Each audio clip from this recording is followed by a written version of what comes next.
Hello guys, welcome back to another movie review, and today we are reviewing Love Lies Bleeding. Yes, unfortunately still filming in my office room. It is nearly there. I would probably say like maybe 3 hours more work is needed in the cinema room and we'll be back in there. But anyways, that aside, Love Lies Bleeding is the new A24 movie, and it is directed by Rose Glass. Now, from reading up about Rose Glass, I've never heard of her and any of her work that she's done. She did a film in 2019 called Saint Maud, which I've never seen. But she's up and coming, I guess, in terms of direction. She's literally 36, 37 years of age, and I think this really shows her talent. This is a movie starring Kristen Stewart, as well as Katie O'Brien, or Brain. She is basically an Andor. She is like one of the officers in Andor of the Empire. So you would definitely recognize her face. Ed Harris is in the movie, Dave Franco, and they make up the main characters in the movie. And the film is very much about, you've got love, lies, and bleeding. They're not like separate things in terms of in the title, in terms of like commas or whatever.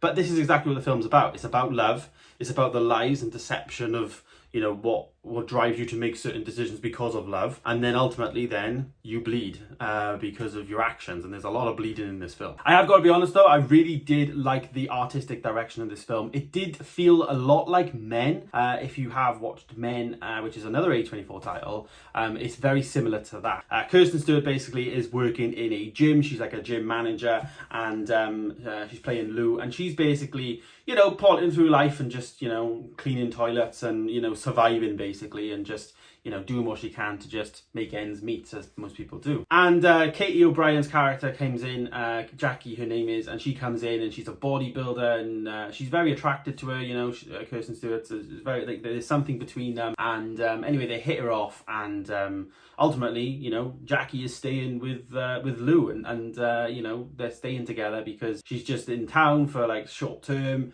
aiming to try and make a bit of money, and just then move on to the next thing in terms of she wants to be a bodybuilder. And it's all about taking like steroids to give yourself some adrenaline and to pump your body up and all that. And some of the artistic stuff out of that, in terms of like hallucinations of seeing certain things and how they did that, was really, really incredible, to be honest. Some of the like trippiness of it, you 1 minute it's quite a serious scene, and the next minute then it's like, oh, actually this isn't that serious, this is actually branching now into a random film. And again, very similar to Men, very similar in that sense. But Kristen Stewart, I thought initially when she started acting, I thought this is not going to be a great film because of her performance, but actually it really suited her. The character actually was her. I don't know if it was written for her or anything, but it felt like it was, which I guess is a good thing.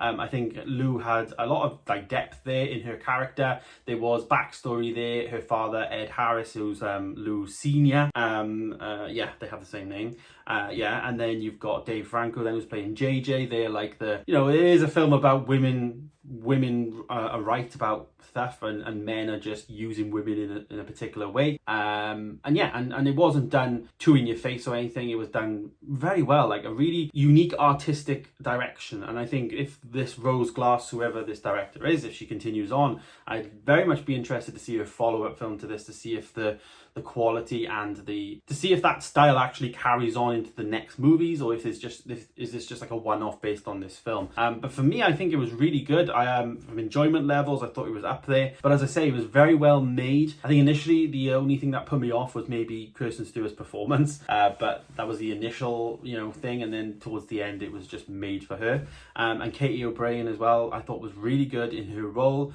Very bulked up for the role, because obviously she was kind of playing like this aspiring bodybuilder. And I think it was all right. It was good. So rating the movie, I actually gonna give it a 4-star. For me, 4-star is a very fair score for this. I think it rightly deserves it. It is up there. And it is one of my, and I will say this is like a mid 4-star for me on my Letterboxd reviews. I have slotted her in for the year, number 13 for the year so far. So it is still quite a high score for the film. And just that little bit at the beginning could have made it great, and like a more high-end 4-star, or even a 4.5-star. But for me, I really enjoyed it. Definitely, I think I'd pick this up physically if it comes out on 4K, but it has got one of those things all over it where this is probably not going to be a 4K release. similar to Men in the UK. So hopefully we do, really hope we do, because I definitely will pick it up in 4K. But Kristen Stewart, really good. Jackie O'Brien, really good. And yeah, 4-star. So if you're interested, go and watch Love, Lies, Bleeding. It is a thriller, drama, and with a lot of mystery and stuff behind here as well. So really interesting film. But yeah, thanks for watching though, guys. Stay tuned for more videos coming soon. Of course, please do subscribe if you are new here, and I'll see you next time. Goodbye.